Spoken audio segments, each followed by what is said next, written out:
నేను ఎంత కష్టపడ్డానో నాకు తెలుసు. పబ్లిసిటీ అన్నప్పుడు నేను ముందుంటా, నేను ప్రతి దానికి ముందుంటా.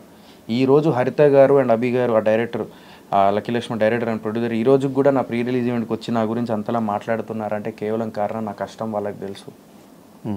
ప్రతి ప్రొడ్యూసర్కి నేను అండగా ఉంటా. ప్రతి ప్రొడ్యూసర్కి నేను యూనో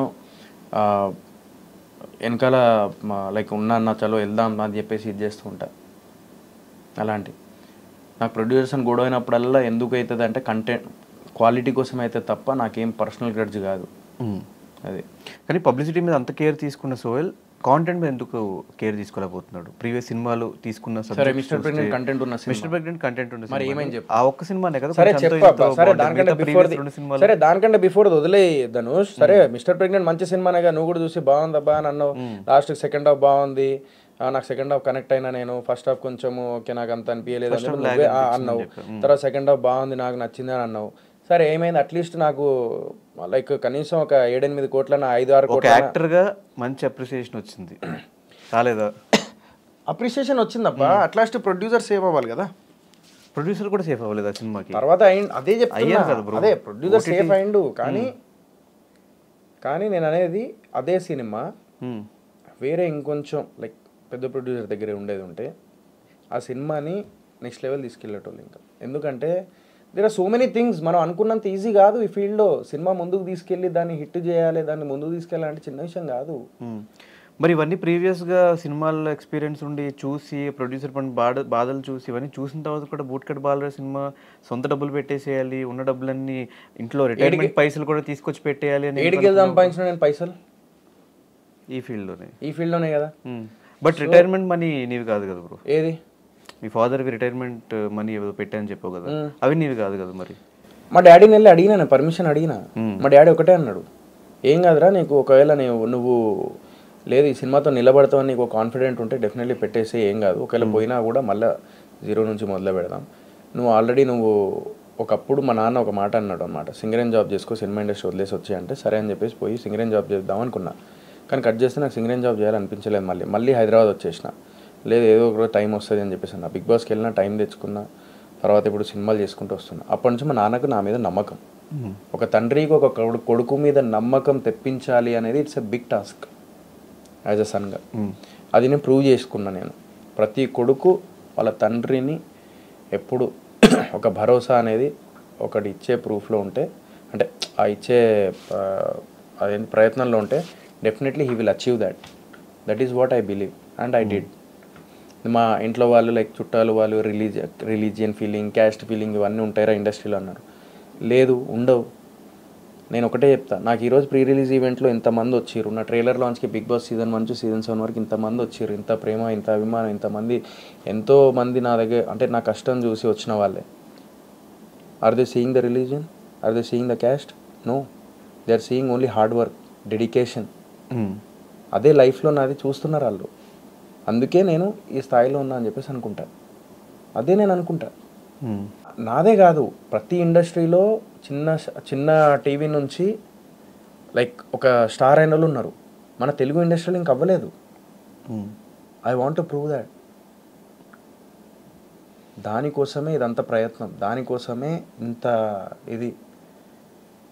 అది నేను ప్రొడ్యూసర్గా మారినప్పుడు అని అంటే డెఫినెట్లీ ప్రాక్టికల్గా ఆలోచిస్తే యాజ్ అ ప్రొడ్యూసర్గా what I have to share with the audience I did from my side. నేను చెప్పినా కదా, ఆ కష్టం నాకు తెలిసి నేను హరిత గారికి ఫోన్ చేసి, కల్పన గారికి ఫోన్ చేసి, నువ్వు ఇప్పుడే ఫోన్ చేసి అడుగు ఎట్లా హ్యాండిల్ చేసినావో, నిజంగా చెప్తున్నావు ఎట్లా భరించినావో, ఇవన్నీ చాలా గ్రేట్ అసలు మీరు అది ఇది అని చెప్పేసి మా కల్పన మేడంకి అండ్ హరిత మేడంకి నేను ఫోన్ చేసి నేను చెప్పిన ఈ మాట మా ప్రొడ్యూసర్స్కి. అప్రెడ్ అన్న ఫోన్ చేస్తే లిఫ్ట్ చేయలే, కానీ వీళ్ళకి ఫోన్ చేసి చెప్పిన నేను, hats off to you my producers అని చెప్పేసి చెప్పిన. ప్రొడ్యూసర్గా మారిన తర్వాత ఒక మనిషికి ఒక ఎక్స్పీరియన్స్ వస్తుంది లైఫ్లో. మనిషి ఎప్పుడూ ఒకేలా ఉండడు. జీవితంలో అనుభవం కొద్దీ, ఒక ఎక్స్పీరియన్స్ వస్తున్న కొద్దీ వాడు మారుతూ ఉంటాడు. ఆ మార్పు ఇప్పుడు యాజ్ అ ప్రొడ్యూసర్ అయినప్పుడు ఇంకొంచెం యాక్టర్గా నెక్స్ట్ మూవీకి నా ప్రొడ్యూసర్కి ఇంకెంత సపోర్ట్ ఉండాలి, ఇదే తపన అప్పుడు కూడా ఉండాలి అని చెప్పి నేను ఫిక్స్ అయిపోయి కూర్చున్నా. Every movie I did that. మోకాళ్ళ మీద ఆర్గానిక్ మామ హైబ్రిడ్ వెళ్ళేటప్పుడు నేను ఇప్పుడు కూర్చొని కాలేజ్ చూసుకో యూట్యూబ్లో. కానీ ఇప్పుడు మొత్తం అన్ని డబ్బులు పెట్టేసిన తర్వాత ఒకవేళ రిజల్ట్ అటు ఇటు అయితే ఏంటి బ్రో పరిస్థితి? రిజల్ట్ అటు ఇటు అయితే మళ్ళీ ఏమున్నది, మళ్ళీ ఇక్కడికి ఆగిపోను కదా, నా లైఫ్ ఇక్కడికి ఆగిపోదు కదా. నేను తిండి లేకుండా అయితే లేం కదా. ఇన్స్టాగ్రామ్లో ఒక పోస్ట్ పెడితే పైసలు వస్తాయి, ఓకే, దాంతోనన్నా బతుకుతా. కానీ నెక్స్ట్ సినిమా ఇంకా ఇక్కడ తాగదా, నెక్స్ట్ సినిమా కూడా ఉంటుంది, ఇదే ఉంటుంది. ప్లస్ నా ఫ్రెండ్ పండుగాడు ఉన్నాడు, వానికి మెల్లమెల్లగా ఇస్తారా బాయ్ అని చెప్పేసి చెప్తే వాడు కూడా 100% నీకు తెలియదు ఏమున్నా దాని గురించి, వాడు కూడా ఓకే రాది అని చెప్పేసి అంటాడు. అది సో నేనేందంటే ఒకటే బిలీవ్ చేసిన, నా సినిమా మీద నమ్మకం ఉంది కాబట్టి నేను పెట్టిన. నమ్మకం లేకపోతే నేను పెట్టడమే కాదు. నేను ఈవెన్ ఐ థింక్ నువ్వు పండు ఇద్దరు వచ్చి చూసిర్రా సినిమా? నేను రాలే, పండుగాడు చూసిండు. ఆ సినిమా పెట్టేటప్పుడు, ఆ సినిమాకి డబ్బులు పెట్టేటప్పుడు వాడు వచ్చి అవుట్పుట్ చూసిండు ఫస్ట్. అవును, చూసే వాడు పెట్టిండు. అవును, అది నా దగ్గర అయిపోయినాయి అప్పటికి 43 మొత్తం అయిపోయినాయి. అయిపోయిన తర్వాత ఇటు దిగిండు. కానీ ఈ సినిమా మీద అంత కాన్ఫిడెన్స్ రావడానికి రీజన్ ఏంటి? ఏం ఎక్కువ ఎలిమెంట్స్ ఉన్నాయి నచ్చే, ఆడియన్స్కి నచ్చే ఎలిమెంట్స్?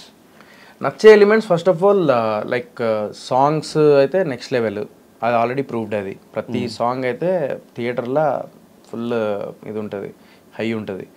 అండ్ నెక్స్ట్ వచ్చేసి లాంగ్వేజ్ కొత్తగా ఉంటుంది. అండ్ థర్డ్ వచ్చేసి లైక్ ప్రతి సీన్ ఎంటర్టైన్మెంట్గా ఉంటుంది, ప్రతి సీన్ డైలాగ్స్ కూడా బాగుంటాయి. ఈవెన్ నువ్వు చూసుకున్నట్లయితే ఇప్పుడు నువ్వు ట్రైలర్ మొత్తంలో చూసే ఉంటావు, లైక్ ఆస్తులు లేకపోయినా దోస్తులేమో ఆస్తులు అని చెప్పేసి బతికేటోళ్ళం రా, తాగొచ్చిన వాసన తను దూరం జరుగు అంటే అబ్బా తాగతే వాసన రాక వాషింగ్ మిషన్ వస్తుందా, ఇది ఓటు చాలా విలువైనది అంట, నువ్వు తెలుసు అందుకే పైసలు ఇచ్చిన, అంత విలువైన ఓటుని ఎవ్వరికి వేయ నేనే ఉంచుకుంటా అని చెప్పేసి వెళ్ళిపోతుంది. ఇంకోటి ఫ్రెండ్షిప్ అనే షిప్లా జాగితే ఆ షిప్ని ముంచే రకం రాడు. సో ఇలాంటి ప్లస్ ఆడు ఎమోషనల్కి వచ్చేసరికి వాడు గెలిచినా ఓడినా నువ్వు గెలిచినా ఓడినా నా కొడుకు వేరా అని అంటది. అంటే జీవితంలో ఒక తల్లికి ఏముంటుందంటే కొడుకు ఏం చేసినా కూడా కొడుకే అవుతాడు. ఆ నెగిటివ్ చేసినా పాజిటివ్ చేసినా ఏమన్నా కొడుకు మీద ప్రేమ తల్లికి ప్రపంచంలో ఎవరికన్నా ప్రేమ, వైఫ్ కన్నా పోతుందేమో కానీ దుర్మార్గమైన పని చేస్తే తల్లికి పోదు ప్రేమ కొడుకు మీద. అది సినిమాలో ప్రతి ఒక్కటి ఎమోషనల్ కానీ ఫన్ కానీ లైక్ నీకు ఫస్ట్ నుంచి లాస్ట్ వరకు నీకు కావాల్సింది ఏంటి సినిమా చూస్తున్నప్పుడు? బోర్ కొట్టకుండా ఎంటర్టైనింగ్ ఉంటే చాలు, అంతేనా? ఇదే ఆ సినిమాలో ఉంటుంది.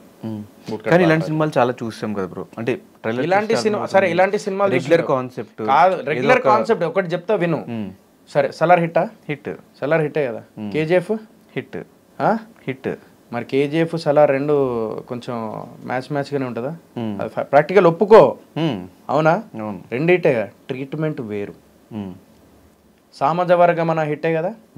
ఎన్ని కోట్లు సంపాదించింది? 50 కోట్లు సంపాదించింది కదా సినిమా. 50 కోట్లు ఈజీగా 50 కోట్లు సంపాదించింది. ట్రైలర్ చూసిర్రా? ట్రైలర్ చూసినప్పుడు ఇది కొత్తగా ఉంటుంది అని చెప్పేసి అనుకున్నావా? లేదు కదా, రెగ్యులర్ ఫార్మాట్ అనుకున్నావు కదా.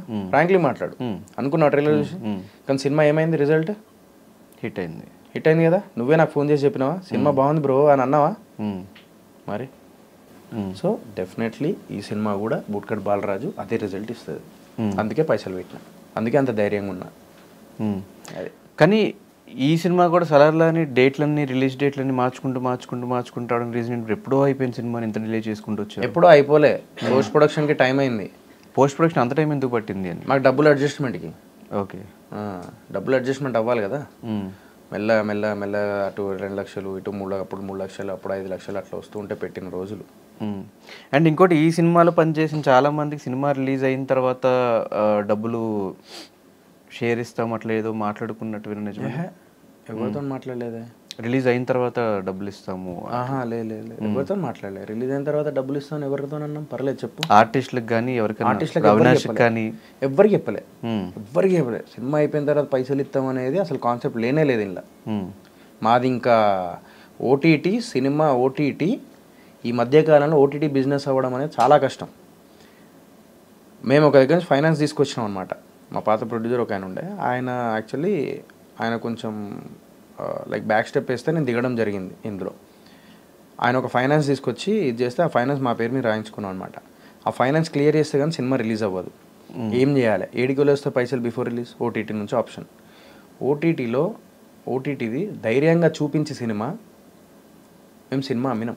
ఓటీటీ అమ్మి ఆ పైసలు వచ్చిన ఏదైతే ఉన్నదో అది ఇచ్చి మేము ఫైనాన్స్ క్లియర్ చేసుకొని సినిమా రిలీజ్ చేస్తున్నాం.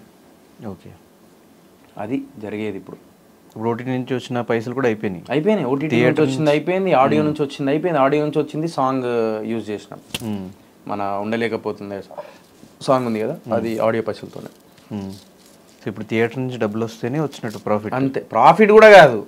నీకు వచ్చింది తెలుసా పాషాబాయ్, నేను ఒకటే అనుకుంటా, మా పైసలు మాకు వస్తే చాలు. నేను ఇప్పుడు నీ ఇంటర్వ్యూలో మాటిస్తున్నా, మా ప్రాఫిట్ వస్తే నేను రాసి పెట్టుకో, నాకు ఒకవేళ మొత్తం లెక్కలతో సహా నేను చూపిస్తా. ఈరోజు నేను ఇంటర్వ్యూలో చెప్తున్నా, నాకు ప్రాఫిట్ వస్తే మొత్తం చారిటీకి ఇస్తా, వచ్చిన ప్రాఫిట్ అంతా మొత్తం ఇస్తా. కావాలంటే నీ ఛానల్ ద్వారానే ఇస్తా. టీవీ 9లో కూర్చోమంటే కూర్చుంటా, ఐడ్రీమ్లో కూర్చోమంటే కూర్చుంటా, టీవీలో కూర్చోమంటే ప్రతి ఒక్కటి లెక్క చూపిస్తాను నేను. చూపించి నాకు ఒకవేళ ప్రాఫిట్, నాకు 2-3 లక్షల ప్రాఫిట్ వచ్చినా కూడా నేను ఇచ్చేస్తా నేను. మొత్తం లెక్కలతో సహా చూసుకొని, థియేటర్ లెక్కలు అన్నీ చూసుకొని, నేను చారిటీకి ఇవ్వకపోతే నేను పాషాబాయ్ ఇంకా మేము నువ్వు ఏదంటే అది 100% ఇస్తా. మాకు ఎక్కువ ఆశయాలు లేవు, మాకు ఎక్కువ ఆశలు లేవు, ఇన్ని కోట్లు సంపాదించాలి అది అని. ఏమన్నా రాని, నేను చారిటీకి ఇవ్వకపోతే చారిటీకి ఇవ్వకపోతే అప్పుడు చెప్పు.